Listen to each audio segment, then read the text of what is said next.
मेरा नाम है झिलमिल और आज का हमारा टॉपिक है sociology and other social science. Sociology को मदर ऑफ ऑल साइंस बोला गया है।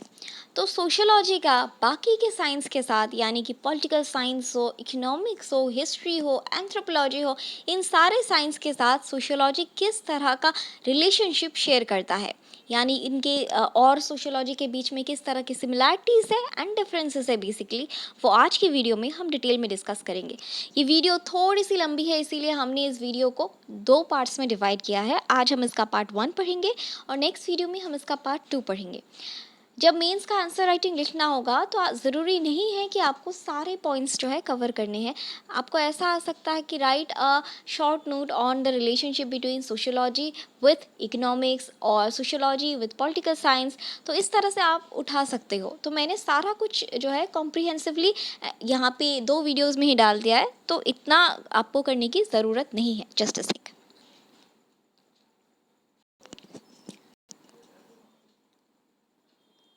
तो आज का हमारा मेंस का सवाल है, discuss the changing equation of sociology with other social science. Sociology का किस तरह का इक्वेशन है विथ अदर सोशल साइंस, मतलब किस तरह का रिलेशन है with other science like history, geography, not geography, history, economics, political science, anthropology, इन सब के साथ सोशियोलॉजी किस तरह का रिलेशनशिप शेयर करता है, तो वही हम लोग डिस्कस करेंगे।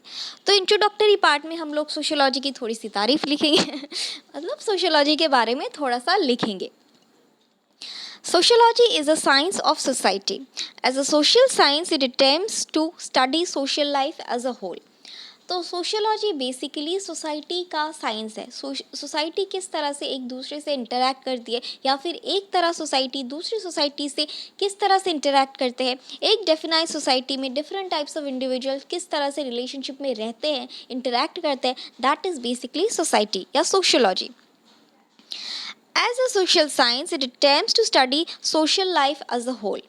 तो यहाँ पे जैसे इस कंपेयर्ड टू साइकोलॉजी जो कि इंडिविजुअल बेसिस पे कि इंसान के दिमाग में क्या चल रहा है वो स्टडी करता है, इन साइकोलॉजी सोशियोलॉजी क्या करता है, सोसाइटी ग्रुप में किस तरह की थिंकिंग चल रही है ग्रुप में स्टडी करता है, सोसाइटी एज अ होल जो है उस चीज़ को स्टडी करता है। मतलब एक फैमिली हो गया तो पूरी फैमिली की किस तरह की मेंटालिटी है, सोशियोलॉजी इस तरह का देखेगा। या फिर एक पॉलिटिकल पार्टी अगर हम लोग ले दें तो उस पार्टी में किस तरह की सोच है, चाहे वो लेफ्ट विंग पार्टी हो चाहे वो राइट विंग पार्टी हो, तो इस तरह की जो सोशलिस्ट सोच है तो एज ए होल सोशियोलॉजी जो है वो लेता है, not on individual basis. But for the understanding of social life as a whole, sociology requires the help of other social science which studies the particular aspect of society. देखो, अगर आपको किसी चीज़ को पूरी मतलब सोसाइटी को आप स्टडी करना है तो बट ऑब्वियस है कि आपको बाकी सारी उस जो सोसाइटी है, उस ग्रुप है, उस ग्रुप में किस तरह का रिलेशनशिप है उसको स्टडी करना पड़ेगा। मैं इसको एक एग्जांपल की तरह समझाती हूँ आपको। जस्ट ए सेक, मेरा ये ब्रश। तो जैसे कि हमने देखा कि सोशियोलॉजी जो है एक ग्रुप को, इस ग्रुप में बहुत सारे मेंबर्स हैं, एक फैमिली ही ले लेते हैं हम, एक फैमिली में बहुत सारे मेंबर्स हैं, तो ये सोशियोलॉजी जो है इस पूरी फैमिली को एज अ ग्रुप स्टडी करता है। ठीक है, तो इस फैमिली में जो रिलेशनशिप है वो हर तरह के हो सकते हैं, पैसों के रिलेटेड हो सकता है, तो इकोनॉमिकल रिलेशनशिप हो सकता है, पॉलिटिकल यानी कि कोई जो है someone is the head of the family and जो है वो पावर इस्तेमाल करके बाकी जो सबॉर्डिनेट्स हैं उनको चलाते हैं, तो पॉलिटिकल रिलेशनशिप है। तो in order to study as a whole ये जो सारा फैमिली का जो स्ट्रक्चर है उसको स्टडी करने के लिए सोशियोलॉजी को डिफरेंट साइंसेस की, चाहे वो इकोनॉमिक्स हो, पॉलिटिक्स हो, एंथ्रोपोलॉजी हो, साइकोलॉजी हो, इन सब की मदद की ज़रूरत होती है। और इसीलिए सोशियोलॉजी जो है इन सारे साइंसेस के साथ एक बहुत क्लोज या इंटीमेट रिलेशनशिप शेयर करता है। नाउ हम इंडिविजुअल बेसिस पे देखेंगे कि सोशियोलॉजी का हर एक साइंस के साथ किस तरह का रिलेशनशिप है। ठीक है, यहाँ पे मतलब स्पेसिफिकली नहीं बताया गया है इस क्वेश्चन में कि कौन से के साथ करना है, बट बेसिकली आपको 20 मार्क्स का क्वेश्चन आएगा तो 5 साइंसेज आपको एटलीस्ट लिखने ही है। तो हमने यहाँ पे 5 साइंसेज ही लिखा है और ऊपर से एंथ्रोपोलॉजी जो है वो बहुत ज़्यादा इंपॉर्टेंट है। तो एंथ्रोपोलॉजी का हम लोग अलग से एक शॉर्ट नोट वाला वीडियो जो है वो लेके आएंगे आज या प्रोबेबली कल। So first we're going to study what is the relationship between sociology and political science. Political science is a science of state and government. It studies power, political process, political system, type of government and international relations. It deals with social groups organized under the sovereign of the state. Political science basically government के साथ deal करता है. Government में जो political parties होती है उनके साथ डील करता है. तो कौन सी पॉलिटिकल पार्टीज़ में कौन मेंबर है, सोशियोलॉजी इसको डिस्कस नहीं करता. सोशियोलॉजी इस पूरे पॉलिटिकल पार्टी के एजेंडा को या पॉलिटिकल पार्टी किस तरह का है, लेफ्ट विंग है या राइट विंग है, इनका एजेंडा क्या है, इनके गोल्स क्या है, वही सोशियोलॉजी जो है वो डिस्कस या सोशियोलॉजी वही रिसर्च करता है. सो political science is a science of state and government. जैसे कि आपको पता है कि पॉलिटिकल साइंस जो है वो बेसिकली स्टडी करता है कि किस तरह से स्टेट और गवर्नमेंट एक जो सिविलियंस है उनको रेगुलेट करती है, जो डिसिप्लिनरी अप्रोच है वो मेंटेन करके रखती है. पॉलिटिकल साइंस इस तरह से इम्पॉर्टेंट है, एक रेगुलेटरी मैकेनिज्म की तरह. It studies power, political process, political systems, type of government and international relations. यहाँ पे पॉलिटिकल साइंस क्या करता है, पॉलिटिकल प्रोसेस की किस तरह से जो स्टेट है वो रूल्स एंड रेगुलेशंस किस तरह से चलाया जाएगा थ्रू पॉलिटिकल प्रोसेस. ये जो पॉलिटिकल साइंस है वो ये देखता है. उसके बाद पॉलिटिकल सिस्टम बेसिकली गवर्नमेंट में जो सिस्टम्स है, जो बॉडी है, बॉडी ऑफ द गवर्नमेंट है, that is under the political control. It deals with social groups organise under the sovereign of the state. Social groups बोले तो इधर अपन अपने देश के बारे में बोले तो पॉलिटिकल पार्टीज जो है, it deals with the political parties जो कि हमारे देश को चला रहे हैं at present. Sociology depends on political science. Almost each and every social problem has a political cause. तो sociology किस तरह से political science पे depend करता है, यहाँ पे ये line important है कि each and every social problem जो है इसका root cause आता है political causes के ऊपर. Political cause क्यों होता है? Political cause होता है एक power को लेकर, power chasing के लेकर. Political जो politics, P for politics, P for power. तो जहाँ पावर होता है वहाँ कॉन्फ्लिक्ट्स होती है, और जहाँ कॉन्फ्लिक्ट्स होती है वहाँ सोशियोलॉजी जो है वो होता ही होता है. तो बेसिकली सोशियोलॉजी और पॉलिटिक्स जो है, political things, they are interrelated. And जो है each and every social problem, जब सोशल कॉन्फ्लिक्ट्स होते हैं, they are directly or indirectly related to political cause. Politics is related to power. Power is related to conflicts, and social problems is also related to conflicts. And there, thus, politics is directly or indirectly related to social problems. मतलब political problems is directly or indirectly related to social problems. To understand different political events, sociology takes the help of political science, and any change in the political system of nature of power structure brings changes in the society. यहाँ पे आप देख सकते हो कि any change in the political system of nature of power structure. P for politics and P for power. तो power में अगर चेंजेस आता है तो बट ऑब्वियस है कि पॉलिटिक्स में चेंज आएगा. अगर पॉलिटिक्स में चेंज आता है तो सोसाइटी में डेफिनेटली चेंज आएगा. तो ये जो है ये इंटरलिंक्ड है. पावर चेंज हो गया तो पॉलिटिकल पार्टी चेंज हो जाती है. अगर पॉलिटिकल पार्टी चेंज हो गया तो जिस तरह से वो रेगुलेट करते हैं जो सिटीजन्स को, रूल्स एंड रेगुलेशंस चेंज होंगे तो सिटीजन्स का बिहेवियर, सोसाइटी ओवरऑल चेंज हो जाएगा. ठीक है जी. Political science depends on society. Political science also depends on society. यहाँ पे हमने देखा कि इंटर रिलेशन क्या है. They are closely related. Political science is how closely related to society. Now we are seeing कि political science किस तरह से society पे depend करता है. State frames its rules, regulations and laws on the basis of social customs, traditions and values. यहाँ पे आप देख सकते हो, हमारे इंडिया का ही एग्जाम्पल ले लेते हैं. जो लक्ष्मीकांत में आपने देखा था कि जो हमारे 6 शेड्यूल एरियाज़ है, जो ट्राइबल एरियाज़ होते हैं, वहाँ के रूल्स एंड रेगुलेशंस अलग है. जो हमारा नॉर्मल यहाँ का जो बाकी नॉन ट्राइबल एरियाज़ है वहाँ पे रूल्स एंड रेगुलेशंस अलग है. लेकिन जो ट्राइबल एरियाज़ है वहाँ पे हमारे normal areas rules and regulations follow नहीं करते. स्पेसिफिकली अगर आप मणिपुर साइड में जाओगे तो वहाँ पे उनके कस्टम के हिसाब से, उनके ट्रेडिशंस के हिसाब से रूल्स एंड रेगुलेशंस बनाए जाते हैं. कहने का मतलब ये है कि पॉलिटिक्स जो है वो बेसिकली स्टेट सोसाइटी के ऊपर डिपेंड करता है। सोसाइटी में अगर इस तरह का कस्टम्स, इस तरह का ट्रेडिशन चल रहा है, तो अगर स्टेट अचानक से आके ये जो framers of the political policies है, वो लोग अचानक से आके कुछ अजीब सा रूल बना देंगे। मतलब मान लीजिए ट्राइबल एरिया है, वहाँ पे they are not upgraded to the hippie happy life of the cities, जो मेट्रोपॉलिटन सिटीज़ है। तो ट्राइबल एरियाज़ में अगर एक पॉलिटिकल ऑर्डर आ गया कि भाई आज से वहाँ पे हर रात को डिस्कोटेक्स खुलेंगे, तो it will definitely hamper the rules and regulations and customs of them. So इसीलिए पॉलिटिक्स जो है वो सोसाइटी के कस्टम्स को फॉलो करती है, उनके रूल्स और रेगुलेशंस के हिसाब से पॉलिटिक्स जो है वो अपना पॉलिसीज़ बनाती है, political powers. Besides, there are some common topics which are studied by both the subjects such as war, propaganda, authority, riots, etc. तो पॉलिटिक्स और जो सोशियोलॉजी है, उन दोनों के बीच में कुछ कॉमन टॉपिक्स है जो दोनों जो फील्ड है वो कॉमनली स्टडी करते हैं। फॉर एग्जांपल वार, रायोट्स हो गया, कम्युनल रायोट्स हो गया, प्रोपेगेंडा, अथॉरिटी, इन सब को दोनों मिलके स्टडी करते हैं या उन दोनों पे रिसर्च करते हैं। With the help of both political science and sociology, new subject comes into existence which is called as political sociology.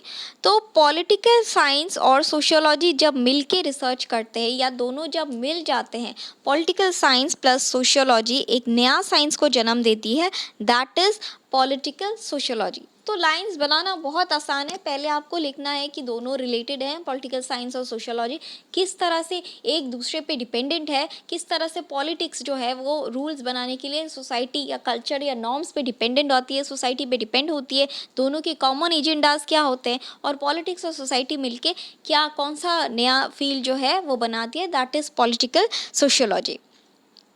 Now we are going to study what is the difference between political science and sociology. Just a second. So हमने similarities देख ली, अब हम देखेंगे what is the difference between political science and sociology. So sociology is devoted to the study of social aspects of society, whereas political science restricts itself mainly to the study of power as embodied in the formal organizations. तो यहाँ पे difference यही पे उनके definitions में आती है। Sociology is devoted to the study of social aspects of society, whereas political studies जो है वो बेसिकली पावर के साथ ही ओरिजिनेट होता है। जो पॉलिटिकल पार्टीज़ होती है वो आती जाती रहती है, आज ये है तो कल वो है। जो पॉलिटिकल पार्टी अभी पावर में है वही सत्ता चलाएगी, तो कल उनको अगर निकाल देंगी हमारी जनता वोट आउट करके, तो वो उसके पास कोई पावर नहीं रहेगा और ना वो सोसाइटी को चला पाएगा। बस सोशियोलॉजी जो है वो एक स्टेबिलिटी लाती है, सोसाइटी जो है वो एक स्टेबल रहता है, लेकिन पावर जो है वो स्टेबल नहीं रहता है। This is the difference. Sociology stresses in the interrelationship between institutions such as state government, political parties, whereas political science focuses its attention to the government process. तो यहाँ पे sociology जो है वो इस relationship पे focus करता है between state government, political parties के बीच में क्या relationship है। ये एक मतलब मान लीजिए एक state government है, एक central government है और एक स्टेट गवर्नमेंट है, इन दोनों के बीच में क्या रिलेशन है। ये दो तरह की सोसाइटी होगी ना, मान लीजिए सोसाइटी ये स्टेट गवर्नमेंट की, ये सेंट्रल गवर्नमेंट की, तो ये दो तरह की सोसाइटी होगी। तो सोशियोलॉजी क्या करता है, इन दोनों के रिलेशनशिप को, दो इंस्टीट्यूशंस के रिलेशनशिप को स्टडी करता है, वेयर एज पॉलिटिकल साइंस जो है वो बेसिकली फोकस करता है इसके अंदर, मतलब इंडिविजुअल बेसिस पे इस पॉलिटिकल पार्टी में क्या चल रहा है अंदर, ये इस रिलेशनशिप को स्टडी नहीं करता है, ये इंडिविजुअल बेसिस पे ये पॉलिटिक्स में, ये पार्टी में क्या चल रहा है इस चीज़ को स्टडी करता है। अब हम देखते हैं what is the relation between sociology and history. Both sociology and history are social science disciplines and both are concerned with human activities and events. History basically क्या है, जो पास्ट इवेंट्स, जो पास्ट में हो चुका है, दैट इज हिस्ट्री। पास्ट का ज़रूरी नहीं है कि 200 साल पुराना हो, परसों भी अगर कोई इंसिडेंट हुआ है और वो आज मैं बता रही हूँ, that is past, that is history. तो history is something which is related to the past. तो सोशियोलॉजी क्या है, सोशियोलॉजी उन्हीं इम्प्रिंट्स पे बने हुए हैं, सोसाइटी कैसे बनी है। ऐसा है नहीं, जैसे एक फैमिली में मान लीजिए हम लोग राजस्थानी फैमिली का एग्जाम्पल लेते हैं, ठीक है। बोलते हैं ना पुश्तैनी से आ रही है, पुश्तैनी ज़माने से ये रूल आ रही है कि हम लोग सब लोग मिलके बैठ के खाना खाते हैं। तो दिस इज़ सोसाइटी की जो रूल्स एंड नॉर्म्स बने हैं वो पास्ट से ही रेफरेड किया गया है। वो पास्ट के रेफरेंस जो एंसेस्ट्रल बेसिस पे, एंसेस्ट्रल ब्लड लाइन से रेफरेंस लिया हुआ है, that is society which is based on the food blueprint of the past. तो इसीलिए हिस्ट्री और सोशियोलॉजी जो है इसका भी क्लोज कनेक्शन है। History is the study of past where people have already lived. Data for historians come in the form of records from archives, museums, libraries and personal collection of people. Historians को datas basically कहाँ से मिलता है? चाहे वो archaeological evidence हो, museums हो, उसके बाद रिकॉर्ड्स, आर्चीव्स जो स्टोर किए जाते हैं। आजकल तो नया ट्रेंड बना हुआ है, कैप्सूल बना दे के जो है वो ज़मीन के नीचे गाड़ देते हैं एंड 200-300 ईयर्स बाद उस कैप्सूल में जो इन्फॉर्मेशन होती है वो निकाला जाता है। ये अभी रिसेंटली किसी में किया गया था, मैं नाम मुझे याद नहीं आ रहा है, बट ये जो है कैप्सूल टाइप बना के ज़मीन के नीचे गाड़ दिया जाता है regarding the institutions, all the historical information वो ज़मीन में गाड़ दिया जाता है एंड आफ्टर 200-300 ईयर्स लेटर ये जो है वो कैप्सूल निकाल के वो सारे इन्फॉर्मेशंस रिट्राइव किया जाता है। So this is basically a source of information for the historians. What is common between sociology and history is the society. History and sociology में क्या कॉमन है? सोसाइटी, जैसे हमने अभी फैमिली का एग्जाम्पल लिया, एक फैमिली में एक बहुत मतलब राजघराने टाइप फैमिली है, उसमें बहुत सालों से एक रूल आया हुआ है कि जो भी फैमिली मेम्बर्स हैं वो रात के 8 बजे चाहे जितना भी मर्जी काम हो सब डिनर सब लोग साथ में करेंगे। तो ये रूल कहाँ से बना? ये रूल बना उनकी फैमिली पुश्तैनी टाइम से, उनके दादा परदादा के टाइम से। तो ये रिकॉर्ड्स उनको कहाँ से मिली? बट ऑब्वियसली हिस्टोरिकल डॉक्यूमेंट्स से मिली। तो सोसाइटी कैसे बनती है? तो हिस्टोरिकल डॉक्यूमेंट्स के रेफरेंस से ही सोसाइटी बनती है। तो अब हम देखेंगे what is the common between history and sociology. एक कॉमन तो मैंने बता दिया कि जो रेफरेंस लिया जाता है सोसाइटी को फॉर्म करने के लिए वो हिस्टोरिकल डेटा से ही लिया जाता है। Sociology is concerned with the present and to some extent to the future. History is concerned with the past. तो अगर आपका पास्ट अच्छा नहीं रहेगा तो प्रेजेंट कैसे अच्छा होगा और फ्यूचर कैसे अच्छा होगा? तो पास्ट कहीं ना कहीं जो प्रेजेंट और फ्यूचर है that is connected with the past, और वही sociology is connected with history. The present society cannot be analyzed without reference to the past society, and this has given rise to a special kind of sociology and history, the historical sociology. जैसे कि हमने कहा कि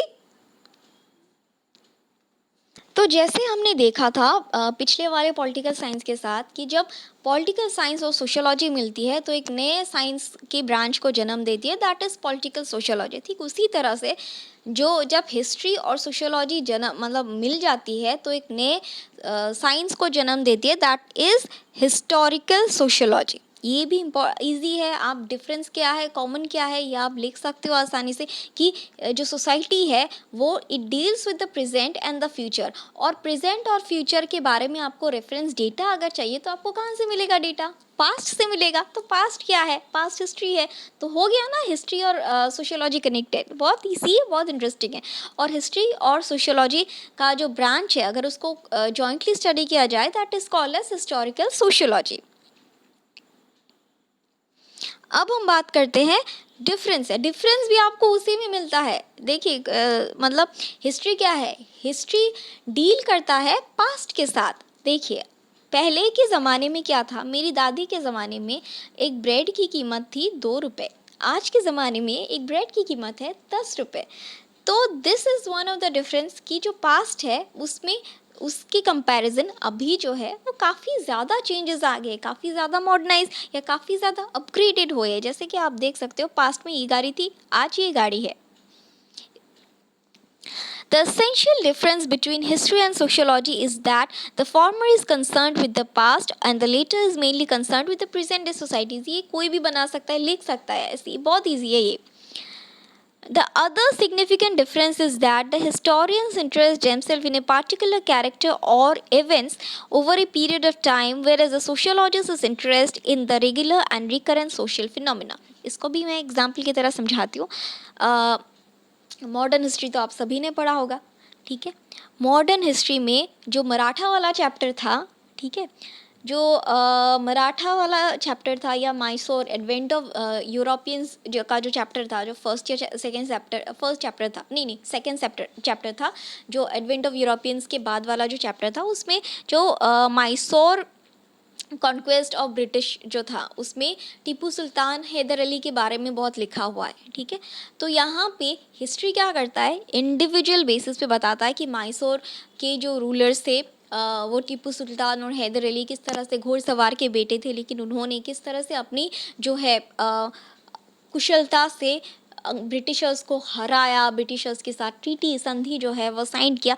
तो history क्या करता है, individual basis पे फोकस करता है कि भाई देखो, अपने यहाँ पे हिस्टोरिकल लीजेंड्स है, जैसे कि टीपू सुल्तान हो गए, हैदर अली हो गए. लेकिन सोशियोलॉजी क्या करता है, सोशियोलॉजी बोलता है माइसोर डायनेस्टी में ओवरऑल ये किया, ब्रिटिशर्स को इन वार्स पे हराया और ये ट्रीटीज साइन की गई. They will not focus on a particular character, but history जो है it will focus on a particular character. It will not focus on only the Mysore dynasty. It will focus in deep, वो deep जाएंगे और बोलेंगे नहीं, यहाँ पे अगर उनको अगर और ज़्यादा सोर्सेज मिलेंगे तो टीपू के जो बेटे हैं, उनको जो अंग्रेज़ों ने बंदी बना के रखा था, उनके बारे में भी वो लोग लिखेंगे, अगर पोते हैं उनको भी लिखेंगे. तो जो हिस्ट्री है it goes deep and focuses on a particular person. But जो सोशियोलॉजी है वो ओवरऑल डायनेस्टी पे फोकस करता है, ओवरऑल मोटा मोटा ओवरव्यू क्या है उस पर फोकस करता है. History seeks to establish the sequence in which events occur, whereas sociology is concerned with relationship between events occurring at the same time. यहाँ पे हिस्ट्री जो है it establish the sequence in which events occurs. Sequence मतलब क्या, revolt of 1857 कौन से sequence में हुआ था, सॉरी, रिवॉल्ट ऑफ 1857 में कौन से जो सीक्वेंस ऑफ इवेंट्स हुए थे. फॉर एग्जांपल यहाँ पे एक तो हुआ था जो कि कार्टरिज राइफल्स जो थे, दैट जो बाइट करने के लिए बोला था कार्टरिज राइफल्स को, जो बीफ और पॉर्क से लदे हुए थे, and that cause the trigger event. उसके बाद जो उसके पहले जो था बहुत सारे इवेंट्स थे विच वे द कॉजेज. जो आर्टिशंस थे उनको बैन कर दिया गया था, जो लोकल आर्टिशंस थे, क्राफ्ट्समैन थे, उनको बैन कर दिया था. रिलीजियस जो है सिपॉइज वगैरह जो थे उनको बोला था कि तुमको अपना जो रिवर क्रॉस करना पड़ेगा, अपना जो दाढ़ी मूछ है, टर्बन उतारना पड़ेगा. इस तरह के रिलीजियस कॉन्फ्लिक्ट्स थे. तो बहुत सारे कॉजेस थे, ट्रिगर इवेंट्स थे which were the causes of revolt of 1857. ये देखता है हिस्ट्री. सोशियोलॉजी क्या देखता है, सोशियोलॉजी ये देखता है कि रिवॉल्ट ऑफ 1857 में किसने किसने क्या क्या योगदान दिया. फॉर एग्जाम्पल अपनी रानी की, झांसी की रानी ने कुछ योगदान दिया, टांटिया तोप ने कुछ योगदान दिया. तो this is the basically difference between sociology and history. History जो है, history seeks to establish the sequence in which events occur. Sequence बोले तो कि कौन से ट्रिगर फैक्टर्स थे, जैसे कार्ट्रिज राइफल्स वाला हो गया. उसके बाद जो आर्टिशंस थे उनको बैन कर दिया गया था, वो सब जो लोकल आर्टिशंस थे. उसके बाद जो लैंडलॉर्ड्स थे जिनकी ज़मीन एकदम ही छीन ली गई थी सब्सिडरी अलायंस के तहत. तो ये सब जो था ये ट्रिगर फैक्टर था. उसके बाद जो अपनी सोशियोलॉजी है it is concerned with relationship between events occurring at the same time. Relationship क्या है, झांसी की रानी ने बोला कि हाँ अपने को भी ब्रिटिशर्स नहीं चाहिए. तो यहाँ पे जो नाना साहेब और टांटिया तोप है उन्होंने भी बोला कि हाँ अपने को ब्रिटिशर्स नहीं चाहिए. मतलब सबके अलग अलग मोटिव्स थे, लेकिन सबका एक ही वो था कि ब्रिटिशर्स अपने को नहीं चाहिए. This were the sociological cause. ये है difference between the history and sociology. ये तीन बेसिक डिफरेंस है. एक तो है कि हिस्ट्री जो है वो बेसिकली पास्ट के साथ डील करता है, लेकिन सोशियोलॉजी जो है वो प्रेजेंट और फ्यूचर के साथ डील करता है. दूसरा है historians interest themselves in a particular person, मतलब हिस्टोरियंस जो है वो पर्टिकुलर पर्सन के ऊपर फोकस करता है, वेयर एज सोशियोलॉजी जो है वो पर्टिकुलर इवेंट्स के ऊपर फोकस करता है। एक पर्टिकुलर, जैसे अपनी मैसूर डायनेस्टी हो गया, मराठा डायनेस्टी हो गया, उसके ऊपर जो है सोशियोलॉजी फोकस करता है। लेकिन ऑन द कॉन्ट्ररी हिस्ट्री एक पर्टिकुलर पर्सन, नाना साहेब, टांटिया तोप, झांसी की रानी, उस सब पे फोकस करते हैं पर्टिकुलर पर्सन के ऊपर। अब बात करते हैं तीसरे साइंस की, that is sociology and economics. ये थोड़ा सा कॉम्प्लिकेटेड है, इसलिए इसको अच्छे से समझिएगा। Economic studies the aspect of production, distribution and exchange and consumption in society. Economics basically क्या है? कोई सामान है, उस सामान को प्रोड्यूस कैसे किया जाएगा, उस सामान को मासेस में कैसे बांटा जाएगा, उसके बाद उसके बदले में उस सामान के बदले में क्या उसे बैक वैल्यू यानी पैसे पैसे मिलेंगे या गुड्स मिलेंगे, क्या मिलेगा, और कंजम्पशन इन सोसाइटी, ये सामान को ये सोसाइटी किस तरह से कंज्यूम करती है। सोसाइटी उस सामान को एक्सेप्ट करती है तो डिमांड जो है वो बढ़ेगा, सप्लाई भी बढ़ेगा। तो इस तरह से economics is basically dealt with production, distribution, exchange, and consumption in society. Economics concentrate upon the study of economic system in modern, complex and urban industrial societies. यहाँ पे economics जो है it concentrates upon the study of economic system in modern, complex and urban industrial societies. Economic basically कहाँ study किया जाता है? In urban industrial societies, क्योंकि industrial societies में competitiveness बहुत ज़्यादा होता है, manufacturing ज़्यादा होता है, तो वहाँ पे economics को study करने का बहुत ज़्यादा resources मिलती है। Economics look at modern economic institutions in a comparative perspective. Economics basically profit loss, comparative, competitive, इन सब चीज़ों पे डील करता है। तो इकोनॉमिक इंस्टीट्यूशंस आजकल के ज़माने में आपको क्या मिलेंगे? जहाँ से आपको पैसे मिलेंगे, बट ऑब्वियस है पैसे कहाँ से मिलेंगे? फाइनेंस सेक्टर से, बैंकिंग सेक्टर से, मार्केट से उठा सकते हो, जहाँ से आप पैसे उठा सकते हो, that are the economic institutions. और वहाँ भी किस तरह से कॉम्पिटिशन चल रहा है, किस तरह से वो लोग हेल्दी इन्वायरमेंट मेंटेन करें, that is basically economics is interested in looking at.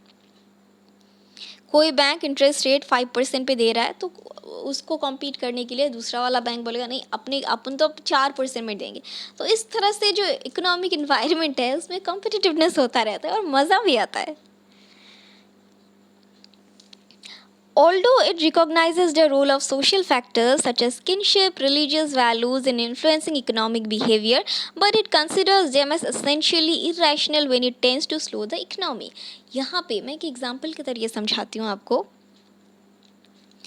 Economics जो है वो जो social factors, for example kinship मतलब जो फैमिली लिनेज है, रिलीजन, कौन से रिलीजन से आते हो, ये सब कंसिडर करता है। बट इकोनॉमिक्स बेसिकली न्यूट्रल रहता है और इरेशनल लेता है। फॉर एग्जांपल एक जॉब, एक प्राइवेट कंपनी का जॉब है जहाँ पे आप अप्लाई करने के लिए जा रहे हो।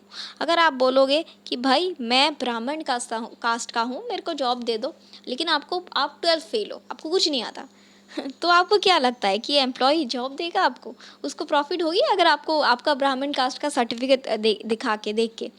तो वो उसी को जॉब देगा जो कि उस स्किल्स को मैच करता हो, जिससे उसको प्रॉफिट मिले, जिससे उसका फ़ायदा हो, जो एम्प्लॉयर है। ठीक है, कहने का मतलब ये है कि इकोनॉमिक्स जो है वो ये सोशल फैक्टर्स को देखता तो है, बट वो न्यूट्रल रहता है। वो उसमें देखता है जहाँ से उसका फ़ायदा हो, ना कि इसमें कि सोसाइटी को कि ये ब्राह्मण कास्ट का है, ये इस रिलीजन का है, या फिर ये मेरे चाचा का, मामा का, ताया का लड़का है, इसका चाचा का, मामा का, ताया का लड़का है, तो मैं इसको जॉब दे दूंगा तो मेरी कंपनी एकदम ही ऊपर चली जाएगी। इकोनॉमिक्स ऐसा नहीं देखता है। ठीक है, अब हम देखेंगे what is the similarity between sociology and economics. The contribution that social factors make to economics is examined in detail in sociology. Sociology submit that social factors exercise a tremendous impact on the decision people make with respect to resources, their use and distribution. From their studies in tribal and peasant societies, sociologists have confirmed the point. तो यहाँ पे पहले तो हमने देखा कि जो economics है वो सोशल फैक्टर्स को एज एन इरेशनल ट्रीट करता है। मतलब अगर आपको किसी को नौकरी देना है प्राइवेट कंपनी में, तो यू नॉट सी कि वो किस कास्ट का है, यू नॉट सी कि वो ब्राह्मण कास्ट का है या नहीं, है ना। वो अगर स्किल्स को मैच करता है तो उसको ऑटोमेटिकली नौकरी मिल जाएगी, अगर बेयास नहीं हो तो। I am talking about the normal situation. लेकिन यहाँ पे जो सोसाइटी है वो इकोनॉमिक्स को बहुत इम्पैक्ट करती है। अभी इसका भी एग्जांपल दे दें, जो हाई सोसाइटी वाले लोग होते हैं, बहुत हाई सोसाइटी वाले लोग होते हैं, वो लोग एंटीक्स खरीद लेते हैं। आप लोगों ने देखा ही होगा, मैंने तो नहीं खरीदा कभी लेकिन जो बहुत हाई सोसाइटी वाले लोग होते हैं, अंबानी अंकल टाइप के, तो वो लोग क्या करते हैं कि बहुत एंटीक्स खरीद लेते हैं जिसका कीमत मतलब 50 लाख, 1 करोड़, 2 करोड़, उसके एंटीक्स खरीद लेंगे। जो एंटीक खरीद के करेंगे क्या, अपने जो ड्राइंग रूम है वहाँ पे सजावट के लिए रखेंगे। It will not be useful. The 1 crore रुपए ही invested will not be useful, but क्या शो ऑफ करना है ना। कि जब दो लोग उनके ड्राइंग रूम को देखेंगे एंड दे विल, अरे सर आपने तो ये एंटीक खरीदा, एंड ही विल कितने का पड़ा, एंड ही विल से अरे ज़्यादा नहीं, 1 करोड़ का पड़ा बस। तो शो ऑफ करने के लिए, अपना प्रेस्टीज को, अपना जो है कि हाँ I am the richest man in the India, तो ये दिखाने के लिए, अपने प्रेस्टीज को मेंटेन करने के लिए लोग फालतू के खर्चे करते हैं। And that's the relation between, similarity between economics and sociology. इस तरह से सिंपल तरीके से याद रखिए तो याद हो जाता है, क्योंकि आपने को इतना ज़्यादा भयानक पढ़ना है ना, तो अगर आप लोग लाइन बाय लाइन रटने लगोगे कुछ नहीं याद रहेगा। तो जिस नॉर्मल लाइफ सिचुएशन है उस तरह से याद रखिए, उस तरह से लिखिए, अपने हिसाब से बना के लिखिए, ऐसे ही सब लिख पाओगे। Now we are going to study what is the difference between sociologist and economics. Sociologist looks at the social aspect of economy. In this term, their work is different from that of the economics, who is mainly concerned with the economic consequences of people's action. यहाँ पे difference में अगर आपको simple language में बताया जाए तो sociology जो है वो सोशल एस्पेक्ट ऑफ इकोनॉमी पे ज़्यादा फोकस करता है, लेकिन जो इकोनॉमिक्स है, इकोनॉमिक्स जो है वो मेनली कंसर्न्ड होता है with the economic consequences of people's action. यहाँ पे जो सोशियोलॉजिस्ट है वो qualitative overall life, overall wellbeing of the society पे फोकस करता है, लेकिन जो इकोनॉमिक्स है वो अपनी प्रॉफिट पे, कितना पैसा कमा रहे हैं। यहाँ पे मान लीजिए 5 लोग एक फैक्ट्री में एम्प्लॉयड है, तो यहाँ पे ये एक सोशियोलॉजिस्ट है, वो ये देखेगा कि इन 5 लोगों की ओवरऑल वेलबींग किस तरह से हो रही है, प्रोग्रेस किस तरह से हो रही है, इनके बीच में बॉन्डिंग किस तरह से हो रही है, काम की वजह से प्रोग्रेस किस तरह से ला रहे हैं। लेकिन जो इकोनॉमिक्स है वो ये देखेगा कि भाई ये 5 लोग मिलके मेरे को कितने पैसे दे रहे हैं, मेरा कितना प्रॉफिट हो रहा है, कितना हो रहा है। तो this is the basic difference. Economics मतलब प्रॉफिट के मोड ऑफ प्रोडक्शन से देखता है कि उनको किस तरह से प्रॉफिट मिल सकता है, किस तरह से प्रोडक्शन हो सकता है, और सोशियोलॉजिस्ट ओवरऑल वेलबींग के ऊपर फोकस करता है। Then qualitative and quantitative difference. यहाँ पे एक एग्जाम्पल भी दिया गया है कि Adam Smith, a foremost economics, explain the division of labour in society came when there was need to have mass production. तो एडम स्मिथ जो कि एक बहुत बड़े इकोनॉमिक्स थे, उन्होंने इकोनॉमिस्ट थे सॉरी, उन्होंने एक्सप्लेन किया जो डिवीजन ऑफ लेबर हुआ था वो इसीलिए हुआ था क्योंकि बहुत मैसिव स्केल पे प्रोडक्शन करने की ज़रूरत थी, इसीलिए डिवीजन ऑफ लेबर हुआ था।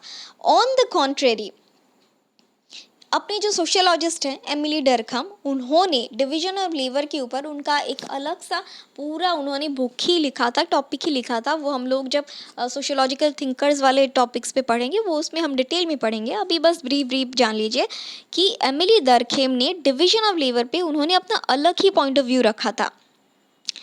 Emily Durkheim took a different view on division of labor. He argued that transformation of mechanical society into organic society was not for large-scale production, but it was the need of the society itself. Increased population, differentiation needs and rules and regulation necessitates division of labor.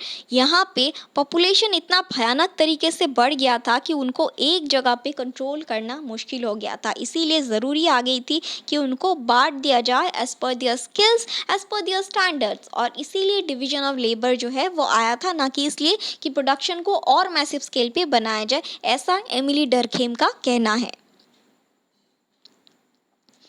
Economics and sociology have a two-way relationship and there is much give and take between the two. Sociologists have described the exchange theory in terms of marriage relations. Economics और sociology जो है वो एक two way relationship है, एक give and take relationship है. For example marriage की बात ले लेते हैं, जो अभी तो खैर है नहीं, बट पुराने ज़माने में, अभी तो बहुत कम हो गया है, आई नॉट से कि है नहीं, कई कई जगह पे अभी भी चलता है.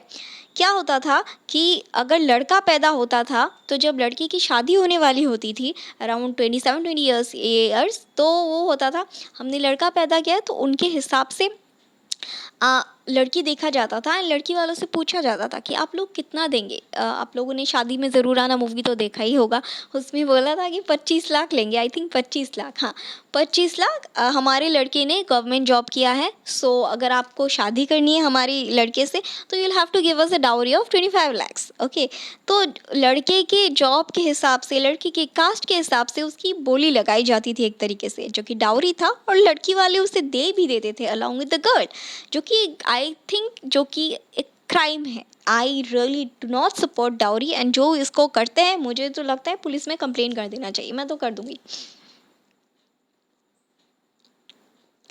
सो इकोनॉमिक्स एंड जो सोसाइटी है, सोशल रिलेशंस है, they are closely connected and they are based on a basically give and take relationship. तो ये हमारे वीडियो का एंड. हम लोग नेक्स्ट पार्ट में डिस्कस करेंगे सोशियोलॉजी के बाकी के जो सोशल साइंसेस है, लाइक साइकोलॉजी हो गया, उसके बाद एंथ्रोपोलॉजी हो गया, उनके साथ सोशल वर्क हो गया, उनके साथ किस तरह का रिलेशनशिप है, या एथिक्स हो गया, उनके साथ किस तरह का रिलेशनशिप है. ठीक है, ये हमारे वीडियो का एंड. आज के लिए बस इतना ही. कल फिर मिलेंगे कुछ नए लेक्चर्स के साथ. Thank you.